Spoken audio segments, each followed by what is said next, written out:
Assalamualaikum warahmatullahi wabarakatuh. Salam sejahtera bagi kita semua. Om Swastiastu, Namo Buddhaya, salam kebajikan. Saya Nurjana Rahayu Kistanti SEMSI, dosen tetap dari Prodi Ekonomi Pembangunan, Fakultas Ekonomika dan Bisnis Universitas Negeri Semarang dengan nomor induk dosen nasional 0016058706, dan ini saya dalam proses mengikuti sertifikasi dosen yang diselenggarakan oleh Kementerian Pendidikan Tinggi, Sains dan Teknologi tahun 2025. Izinkan saya untuk memberikan gambaran mengenai pernyataan diri dosen dan unjuk kerja Tridharma Perguruan Tinggi PDD UKT PT.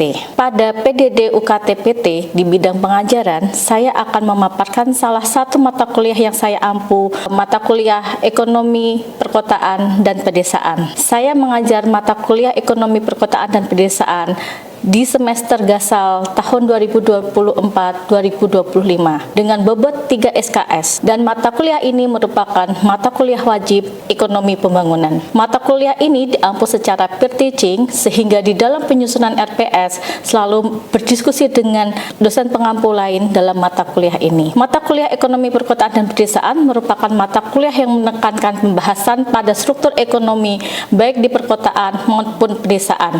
Pembelajarannya digunakan dalam mata kuliah ini menggunakan model blended learning yang merupakan perpaduan antara sinkronus dan asinkronus, di mana sinkronus adalah pembelajaran secara tatap muka langsung, sedangkan asinkronus melalui daring secara online yang diunggah dan mahasiswa dapat mengakses di platform e-learning UNES yaitu Elena. Dalam menu Elena, mahasiswa dapat mengakses materi perkuliahan, mengunduh pembelajaran, kemudian dapat mengupload tugas yang terkait dengan perkuliahan. Sedangkan untuk RPS dan bahan ajar dapat diakses melalui platform Sikadu. Diskusi interaktif mengenai studi kasus dan presentasi dilakukan secara langsung di kelas. Adapun metode ceramah dalam perkuliahan ini yaitu ceramah yang mematik suasana kelas, memberikan arah pembahasan materi yang diberikan mahasiswa dalam pembelajaran. Kedua, diskusi dengan studi kasus, mahasiswa diberikan skenario, deskripsi, sehingga mahasiswa dapat mengeksplorasi diskusi secara menggali berbagai aspek, sehingga mahasiswa dapat melihat sudut pandang serta menemukan solusi serta rekomendasi yang logis dan aplikatif. Yang ketiga yaitu project based learning, di mana mahasiswa membentuk kelompok untuk menyusun suatu project, di mana dalam hal ini mahasiswa kemampuan akademik, mengembangkan soft skill, dan bertanggung jawab terhadap proyek yang diselesaikan. Metode pembelajaran ini disesuaikan dengan karakteristik setiap pokok pembahasan di Ekonomi Perkotaan dan Pedesaan. Untuk media pembelajaran dalam mata kuliah ini yaitu menggunakan bahan ajar yang dapat diunduh di Sikadu, paparan PowerPoint, artikel ilmiah yang berhubungan dengan Ekonomi Perkotaan dan Pedesaan, serta video pembelajaran. Materi pembelajaran melingkupi arti penting ekonomi perkotaan pedesaan, ukuran kota, aglomerasi kota, perkembangan, model aplikasi, teori tata guna, permasalahan perkotaan, perkembangan kota. Di pertemuan ke-8 adanya ujian tengah semester. Setelah ujian tengah semester dilanjutkan dengan materi mengenai ekonomi pedesaan yaitu teori pembangunan pedesaan, tipologi desa, potensi desa, APBDes, BUMDes, desa wisata, strategi kajian, dan kebijakan pedesaan. Di pertemuan ke-16 yaitu ujian akhir semester. Adapun mata kuliah ini ditembus selama 16 pertemuan dan mahasiswa berhak mendapatkan nilai jikalau minimal kehadiran adalah 75%. Penilaian atas pembelajaran mengacu pada peraturan universitas yang meliputi penilaian aktivitas partisipasif yang dalam hal ini adalah di mana mahasiswa aktif melakukan presentasi diskusi dengan bobot 10%. Yang kedua yaitu hasil proyek, di mana mahasiswa membuat mini riset dengan bobot 40%. Tugas yaitu mahasiswa mereview materi dengan bobot 5%, dan kuis baik itu melalui Kahoot maupun Quizizz dengan bobot 5%. dan ujian tengah semester dan ujian akhir semester masing-masing adalah 20% secara ujian tertulis. Penilaian dilakukan secara objektif dan terukur sesuai dengan panduan rubrik yang telah disusun sebelumnya, dan hasil evaluasi disampaikan kembali kepada mahasiswa sebagai feedback mahasiswa. Demikian serangkaian penjelasan pada mata kuliah Ekonomi Perkotaan dan Pedesaan. Selanjutnya, mari kita simak pembelajaran dari saya yang lakukan di dalam kelas untuk mata kuliah Ekonomi Perkotaan dan Pedesaan, khususnya di pertemuan 12. Terima kasih. Oke, bismillahirrahmanirrahim. Assalamualaikum warahmatullahi wabarakatuh. Selamat pagi, salam sejahtera bagi kita semua. Bagaimana kabar kalian pagi hari ini, Mbak, Mas? Sehat? Oke. Kita hari ini adalah pertemuan ke-12 yang akan membahas mengenai badan usaha milik desa. Nah, di pertemuan sebelumnya kan kita membahas mengenai pendapatan, anggaran dan pendapatan asli desa. Sebelum kita mulai perkuliahan, kita berdoa terlebih dahulu agar perkuliahan kita berjalan dengan lancar. Berdoa, disilahkan. Selesai. Baik, saya absen dulu ya untuk hari ini. Andra Diva hadir, Aprilia Zilianti hadir, Syifa Saada, Diki Prayoga, Era Eka, Muhammad Abid. Oke. Ya, ada yang tidak masuk hari ini. Kita doakan semoga yang berhalangan hadir, lagi sakit, semoga lekas sehat dan minggu depan bisa hadir di perkuliahan kita. Oke, Mbak, Mas, di pertemuan minggu lalu kita membahas mengenai anggaran, pendapatan, dan belanja desa, di mana di dalam anggaran, pendapatan, dan belanja desa, salah satu dari sisi pendapatan adalah dana desa, ya kan? Nah, dana desa itu buat apa aja sih? Di minggu lalu Mas Diki itu menanyakan, Bu, dana desa itu peruntukannya untuk apa saja, gitu kan? Nah, sudah saya jelaskan di kemarin bahwa salah satu dana desa itu bisa digunakan untuk penyertaan modal di badan usaha milik desa. Nah, di pertemuan kali ini ya kita akan membahas spesifik mengenai badan usaha milik desa. Oke. Ada yang untuk outline-nya nanti kita akan mempelajari apa sih itu badan usaha milik desa yang biasa kita kenal dengan BUMDes. Kemudian tujuan BUMDes itu apa, kemudian arti penting BUMDes, permasalahan BUMDes, dan bagaimana upaya pengembangan di BUMDes di sini. Nah, kalau lihat gambar ini kalian termindset apa nih? Terbayangkan apa? Healing, ya kan? Tahu nggak ini tempatnya di mana? Pasti Klaten, iya.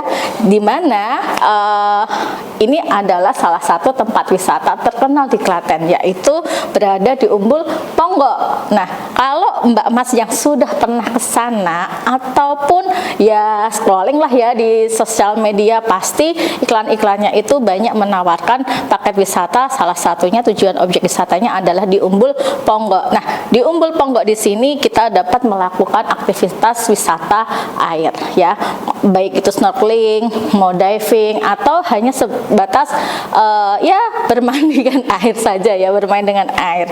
Nah, kalau kita ketahui Umbul Ponggok ini wisata yang sangat luar biasa, salah satu wisata andalan dan terkenal di Jawa Tengah. Kalau ditelisik lebih lanjut, Umbul Ponggok ini itu adalah salah satu objek wisata yang dikelola oleh badan usaha milik desa. Jadi salah satu badan usaha yang sukses yaitu mengelola wisatanya, dan sesuai dengan data itu kurang lebih di tahun 2020 itu bisa sampai 5,3 miliar pendapatan dari wisata Umbul Ponggok. Nah, kalau dilihat lebih lagi, kenapa wisata ini dikelola oleh BUMDes? Nah, kalau kita merujuk dari dasar hukumnya, memang ada undang-undang desa, yaitu nomor 6 tahun 2014, bahwasanya desa itu dapat mengupayakan, ya, mengotonomi daerahnya, di mana dia bisa membentuk suatu unit badan usaha. Nah, merujuk kepada Undang-Undang Nomor 16 di sini tahun 2014 di pasal 1 ayat 6 dia menyatakan bahwasanya BUMDes itu apa? BUMDes itu adalah badan usaha yang sebagian besarnya itu milik desa, ya kan? Penyertaannya secara langsung melalui kekayaan desa atau yang dipisahkan menggunakan aset, jasa pelayanan, usaha lainnya, di mana tujuan goalnya utama adalah kesejahteraan masyarakat. Kalau dari arti definisi merujuk pada undang-undang ini, maka BUMDes terletak pertama, dia pasti profit oriented. Meskipun profit oriented, ya, badan usaha kan mesti kita bagaimana sih mendatangkan laba. Laba ini tujuannya apa? Tujuannya adalah kembali untuk kesejahteraan masyarakat. Tetapi meskipun dia profit oriented, lebih goal utamanya adalah di manfaat sosial. Benefit sosialnya untuk apa? Sosialnya adalah bagaimana badan usaha ini adalah motor penggerak ekonomi di desa. Ya, jadi desa, kalau kemarin di pertemuan kemarin kita membahas APBDes, ya kan, salah satu yang didapat adalah dana desa. Dana desa itu bisa dilakukan penyertaannya di dalam BUMDes ini. Nah, dari BUMDes nanti BUMDes yang mengelola. Jadi dana modal dari desa dikelola BUMDes untuk tujuan profit. Nah, untuk BUMDes sendiri, Mbak Mas, tujuannya apa? Ekonomi desa, mengurangi pengangguran, menciptakan lapangan kerja baru, gitu kan. Kemudian meningkatkan usaha masyarakat. Jadi misalkan kita ambil contoh di pertemuan yang ke-10, ya kan, pertemuan ke-10 kita membahas mengenai tipologi desa, ya kan. Tipologi desa itu kan berbagai macam. Misalkan desa dengan tipologi desa laut, gitu kan.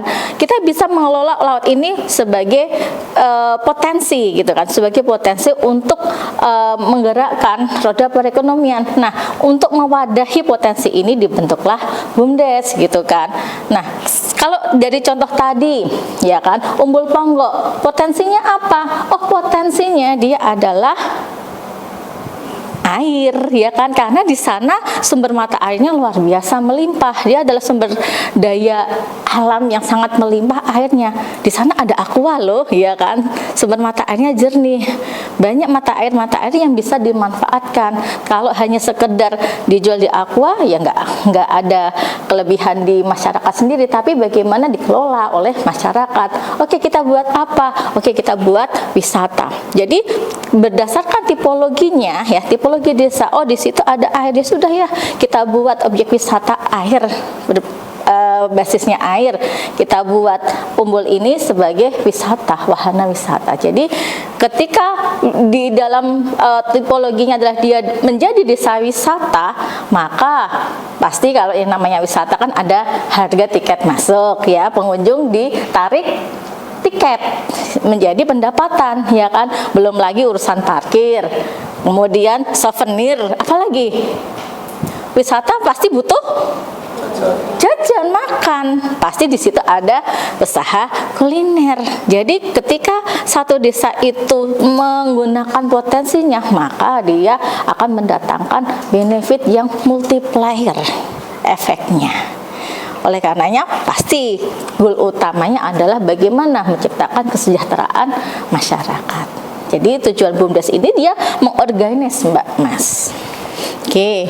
Nah, kalau dilihat dari sini, BUMDes, ya kan, menjadi pilar demokrasi ekonomi dari, oleh, dan untuk. Siapa yang menggerakkan? Yang membentuk siapa? Yang menikmati endingnya siapa? Iya, dari warga desa itu sendiri, ya kan, sesuai dengan ekonomi kerakyatan. Jadi tapi di BUMDes ini bisa nggak sih Bu bekerja sama? Bisa. BUMDes itu bisa bekerja sama dengan pihak lain, ya kan, ada partnershipnya. Ada salah satu contoh BUMDes, ya, saya ceritakan berdasarkan hasil penelitian yang saya lakukan bersama tim. Itu salah satu BUMDes yang berhasil kerjasama dengan pihak luar, yaitu BUMDes di Bejalen, ya kan. Mbak Siva mungkin bisa jelaskan, Mbak Siva, ya kan, waktu BUMDes di Bejalen, gimana Mbak Siva? perekonomiannya cukup bagus, namun saat COVID itu sempat terhenti, jadinya banyak wisata yang mati karena mereka cukup mengandalkan pariwisata air. Tapi wisata air itu wisata buatan, jadinya saat COVID dan musim panas itu tuh sempat kering, jadi belum ada lagi penggerak dari BUMDes karena budget sendiri yang disebabkan dari kekurangan konsumen. Ya. Jadi memang pada saat COVID wisatanya memang sempat mati, tapi bagaimana dia kerjasama lah sama pihak luar, ya kan? Dengan cara apa? Partnership. Yuk, saya punya wisata ini nih. Kamu tolong dong, kami kekurangan modal. Kamu tanam dong uangnya ke kita.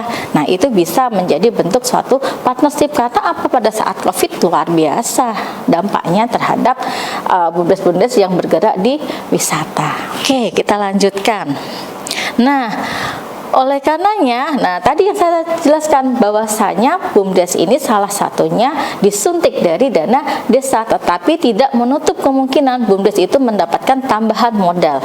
Nanti kalau BUMDesnya sudah badan usaha, ini lebih enak lagi, dia bisa akses modal di lembaga keuangan, gitu. Nah, untuk bagaimana sih persiapannya? Pasti yang namanya pendirian BUMDes itu ada AD ART, ya kan? Nanti pada akhirnya ada perdesnya didaftarkan di Kemen Desa, ya kan? Nah, jadi ada payung hukumnya. Oke, nah ini 5 BUMDes terbaik, nggak hanya Ponggok, ya kan, di Jawa. Ada BUMDes yang dia punya omset 3 miliar. Dengan cara apa? Oh, dia menjadi supplier di PLTU. Ya, PLTU. Dia punya nih daerah, ya, aliran sungainya, ya kan, bisa dimanfaatkan, ya kan. Dia bisa alternatif, energi alternatif, gitu kan. Kemudian dia Mandiri Ponggok perairan, kemudian Tirto Nirmolo simpan pinjam, ya kan. Jadi di kegiatan ada yang kelebihan uang ditabung, kekurangan uang dipinjamkan, ya. Jadi banyak usaha-usaha. Nah, kalau dilihat ini adalah data BUMDes di Jawa Tengah, ya.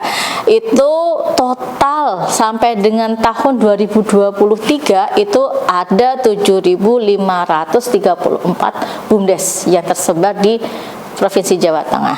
Memang ada klasifikasinya, ada dasar, tumbuh, berkembang, dan maju, ada scoringnya. Cara scoringnya itu tergantung apakah kelembagaannya sudah stabil, ya kan, berapa omset yang didapatkan, ya kan, kemudian usahanya apa, berapa biaya produksinya. Nah, itu ada penscoringnya. Kalau di sini paling banyak di Jawa Tengah rata-rata adalah di tumbuh, BUMDesnya tumbuh, ya.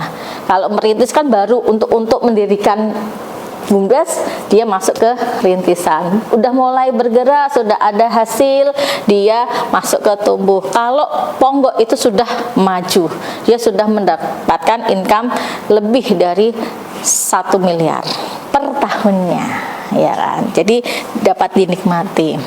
Nah, permasalahan BUMDes banyak banget, ya kan. Kalau ditanya nih, ya kan, kalau kalian lihat ada BUMDes yang maju, ada BUMDes yang ada BUMDes yang sukses, ada BUMDes yang gagal. Menurut kalian gimana? Kok ada yang sukses, ada yang gagal? Menurut kalian kira-kira apa nih? Gimana nih? Ada yang bisa? Pengelolaan sih, Bu, mungkin. Iya, gimana Mas Abin? Pertama dari manajemen dari BUMDesnya dulu. Kalau misalnya kita bisa mengatur manajemen itu dengan baik, bisa, kemungkinan gagalnya itu bisa diminimalisir dari manajemen itu, karena pasti kita bakal punya manajemen resiko, entah manajemen keuangan yang ada. Nah, Betul. itu bisa diatasi dengan hal-hal itulah. Oke. Mungkin itu salah satunya, Bu. Betul sekali. Jawaban utama adalah BUMDes itu terkadang terkendala manajemen. Mohon maaf, terkadang orang-orang di BUMDes itu orang-orang yang pendidikannya tidak terlalu tinggi. Kalau BUMDesnya itu adalah BUMDes rintisan, BUMDes tumbuh. Tapi kalau BUMDes maju, di mana dia mempunyai pendapatan yang sangat luar biasa, dia bisa meng-hire. Sehingga yang in charge, yang pengelola BUMDes, dia digaji. Tapi kalau BUMDes yang baru maju, ya pasti pengelola BUMDes dia memiliki pekerjaan utama, sehingga terkadang membagi waktunya itu sangat luar biasa, tidak terlalu in charge di dalam pengelolaan BUMDes. Belum lagi manajemen keuangannya, belum ada pembukuan. Ya, belum ada pembukuan, debit kredit bingung, nggak ada tulisannya, sehingga mau pertanggungjawaban susah, berapa modalnya. Nah, itu jadi salah satunya adalah manajemen kelembagaannya. Ada yang lain enggak permasalahannya, sehingga nanti kita mappingkan bagaimana kita bahasan yang terakhir, bagaimana kita cara menstrategikan. Bisa jadi nih BUMDesnya, ya kan, itu adalah tidak sesuai, ya kan, tidak sesuai dengan denyut nadi desanya. Usaha BUMDes itu kalau mau bergerak, ya kan, usaha BUMDes kalau mau bergerak, maka dia harus basisnya adalah dasar dari desanya. Mau nggak bisa maju, denyutnya dinya apa? Umbul, air, ya kan? Potensinya di situ, Mbak Mas. Jangan sampai membuat usaha yang tidak sesuai dengan potensinya. Ada yang menyentuhkan? Sehingga kalau di sini, oke, ada yang sukses, ada yang gagal, ya berarti salah satunya bisa jadi tidak sesuai dengan potensi. Ya, potensi kita bagi jadi dua nih, Mbak Mas, ya kan? Kalau mau identifikasi, satu bentang alam, satu bentang sosial. Bentang alam, kita punya sumber daya apa? Yang alam itu ada, kita kelola, kita manfaatkan, ya kan? Bejalen, ya kan, BUMDes Estu Mukti, dia di Rawapening, sehingga dia pakai wisata puter susur rawa, ya kan, Tonggo, Umbul, wisata air. Kemudian ada lagi enggak? Selain wisata, ada tuh yang naik ke pegunungan, ya kan, hiking, Rinjani, ya kan. Oke, bentang sosial.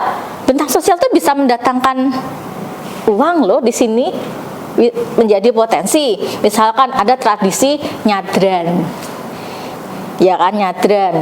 Kemudian ada tradisi kalau mau panen raya, kita sedekah bumi. Nah, itu kita bisa mendatangkan wisatawan. Dieng, ada Dieng Culture Festival. Datangkan itu orang ke sana, gitu kan. Ada tradisi potong rambut gimbal. Itu uang loh tuh. Makanya BUMDes kalau mau maju, salah satunya harus dia petain itu potensinya apa. Jadi mau tumbuh, taruh nih denyut nadinya tuh di mana nih? Oh, ada alam nih, ada sosial nih. Kita sudah ada semua. Yuk kita inovasikan.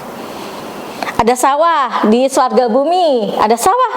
Oh, orang kan sekarang agak narsis ya, aktualisasi diri banget kan. Oke, kita buat Swarga Bumi. Ada sawah, yuk anak-anak kecil sekarang agak susah nih bajak sawah, ya kan. Nah, jadi kalau kalian nanti ditanyain kembali ke daerah masing-masing, Mbak Mas, kok daerah saya nggak maju ya BUMDesnya. Nah, tolong bantu pemerintah desa, petain itu potensinya apa, sehingga bisa menjadi masukan untuk kegiatan BUMDes. Oke, sampai di sini ada yang mau ditanyakan enggak? Ada yang mau ditanyakan enggak, Mbak Mas?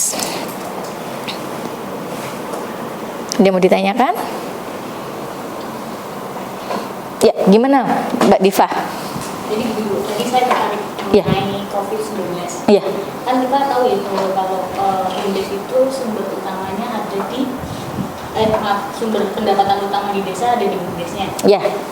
Nah, tadi efektivitas dalam pembentukan ekonomi, misalnya ada COVID, itu kan terhambat ya Bu? Ya. Nah, sebenarnya selain dengan bermitra dengan orang lain, sebenarnya ada langkah strategis yang lainnya nggak ya? Oke. Memang tidak dipungkiri ya, COVID itu benar-benar menghantam BUMDes, apalagi BUMDes yang dia bergerak di wisata. Tapi bagaimana itu survive, maka BUMDes itu harus memutar ulang lagi. Jadi ya wisata kan benar-benar at least kita nggak bisa ya ada pembatasan kegiatan masyarakat yang skala besar PSBB ya itu sehingga kita nggak bisa berorganisasi. Maka caranya gimana? Bisa nggak ada diversifikasi usaha yang lain? Misalkan di situ ada UMKM jahe atau kopi, ya kita fokus ke situ. Kemudian pada saat COVID pemerintah itu merefocusing anggarannya untuk penanganan COVID. Maka BUMDes bisa menjadi penyediaan alat-alat APD COVID gitu kan. Belum lagi bisa frozen food ya kan, ditaruh ya kan, dipesankan ya, misalkan ada yang orang pesan frozen food diantar gitu, karena memang benar-benar kita terbatas ruang lingkupnya pada saat COVID. Jadi BUMDes itu harus rethinking ya, jadi kayak taktis kita harus gimana nih begitu. Jadi kuliner-kuliner yang biasa di wisata, oke, kita buat frozen food gitu. Jadi itu adalah salah satu upaya penyelamatan di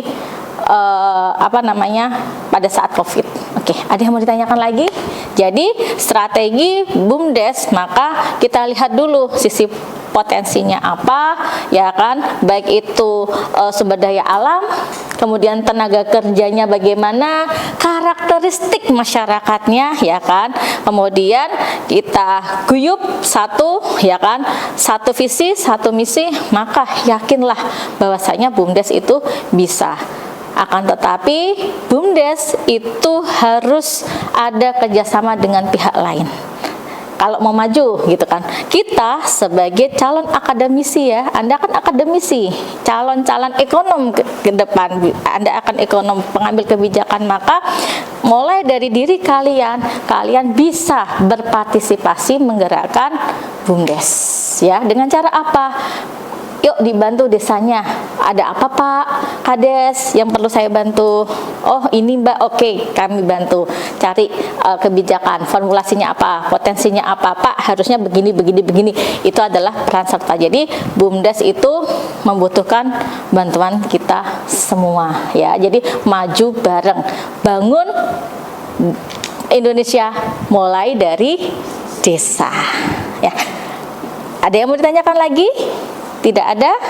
Baik, saya rasa cukup pertemuan perkuliahan kita pada pagi hari ini. Nanti kita ketemu di minggu depan ya. Bahasan di minggu depan yaitu kita akan membahas mengenai tadi kan kita sudah membahas mengenai produknya di wisata ya. Nanti minggu depan kita akan membahas mengenai desa wisata lebih lanjut ya.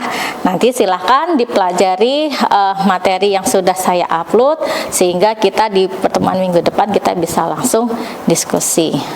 Oke. Baik, terima kasih atas kehadiran Mbak Mas semua. Kita jumpa di minggu depan. Kita akhiri perkuliahan kita pada siang hari ini dengan berdoa. Doa disilahkan. Selesai. Terima kasih. Sehat dan sukses selalu. Wabillahi taufiq wal hidayah. Wassalamualaikum warahmatullahi wabarakatuh. Waalaikumsalam.